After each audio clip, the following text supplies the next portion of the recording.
সন্তানকে ভালোবাসুক, কিন্তু এমন অতিরিক্ত ভালোবাসার দরকার নেই যে ভালোবাসার কারণে সন্তানের মৃত্যু ডেকে আনতে পারে।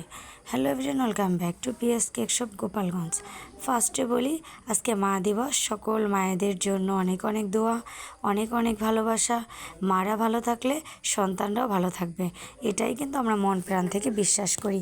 সবসময় এটাই দেখে আসতেছি এবং সারা বিশ্ব, সারা পৃথিবী, প্রত্যেকটা জীব জন্তু সব কিছুই তারা এভাবেই আল্লাহ সৃষ্টি করছে যে একটা মা সুস্থ থাকলে একটা সন্তান সুস্থ থাকবে, মা ভালো থাকলে মা সন্তান।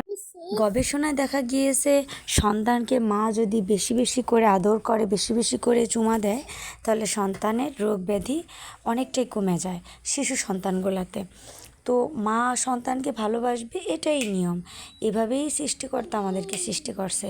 কিন্তু কিছু কিছু মায়ের ভালোবাসা এত অতিরিক্ত পরিমাণে হয়ে যায় বলে আজকে আমরা পলাশের মতো এরকম একটা ঘটনার শিকার হলাম। এই মাটা এত বেশি ভালোবাসছিল যে আজকে ভাইটার মৃত্যু ডেকে আনলো। এই একদিকে মায়ের বেশি ভালোবাসা, একদিকে স্ত্রীর বেশি ভালোবাসা।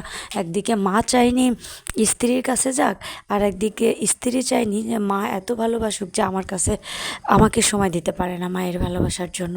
তো আমরা এরকম অনাকাঙ্ক্ষিত ঘটনা আর চাই না, এত ভালোবাসার দরকার নেই। কিছুদিন আগে একটা মা নিজ দুইটা সন্তানকে কুপিয়ে মেরে ফেললো।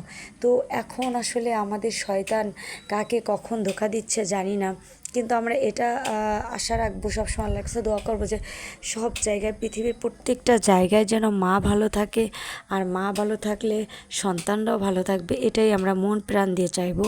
না হলে আসলে আমাদের সমাজ ব্যবস্থা, আমাদের সন্তানরা কোথায় সুরক্ষিত থাকবে? আমরা তো কষ্ট পাইলে মায়ের আঁচলে, নিজে মায়ের বুকে নিচে যে আমরা আশ্রয় নেব। আর আজকে যদি সেই মা আমাদের মৃত্যুর কারণ হয়ে যায়, এর থেকে আসলে ভয়াবহ কিছু হতে পারে না। তো এই কেকটা ছিল একটা মায়ের জন্য, একটা মা দিবসে তার সন্তান মাকে গিফট করলো। তো আসলে কেকটা আমার অনেক ভাল লাগছে এবং কেকটা খুবই অল্প টাইমে করছি। এটা হচ্ছে হোয়াইট ফরেস্ট ব্ল্যাক ফরেস্ট ছিল। তো আজকে কেকটা কেমন হয়েছে কমেন্ট করবেন।